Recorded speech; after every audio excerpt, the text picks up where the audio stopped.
Por você buscaria no céu todas as estrelas, pegaria das praias todas as areias das crianças, os sorrisos e toda a felicidade do mar, as pérolas e todas as divinidades. Buscaria o infinito, contaria o conto feliz, pegaria as rosas dos mais belos jardins, buscaria os pássaros e todos os encantos, me mostraria os sonhos, reuniria todos os anjos, lhe diria as palavras mais lindas existentes, provaria que eu sinto é mesmo infinitamente, cantaria as músicas mais lindas de amor, derramaria as lágrimas que por mim cê derramou, te daria a minha vida, construiria uma montanha só sua pra que você descansasse perto da lua, isolaria uma floresta onde só você pudesse entrar, ir ao seu encontro e não deixar de te amar. Eu levaria todas as alegrias que existe naqueles dias em que você se sente triste, criaria um lugar lindo, especial só pra você, onde pudéssemos nos achar e nos perder. Apagaria os seus problemas, chegaria ao sol e pegaria um raio de luz, e por você eu trazeria, acharia o pote do arco-íris e te daria todas as cores, construiria o jardim com todas as flores. Eu sei e você sabe, já que a vida quis assim, que nada nesse mundo levará você de mim.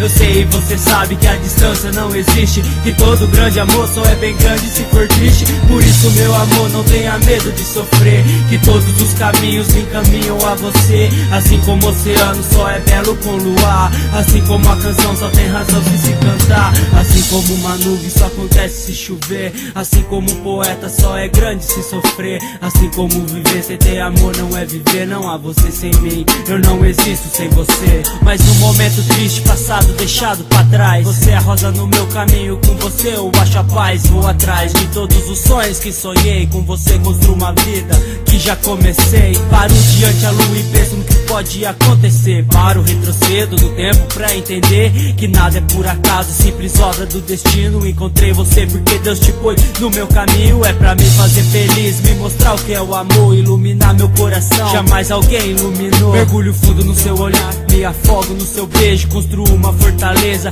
com esse amor imenso, onde jamais ninguém poderá derrubar. O nosso amor vencerá todos que se atravessar, em nossas vidas vou lutar com unhas e dentes pra te proteger e não deixar que separe a gente. Minha alma caminha no espaço do teu mundo, meu corpo encontra paz no seu beijo molhado, meu olhar só quer ver você a cada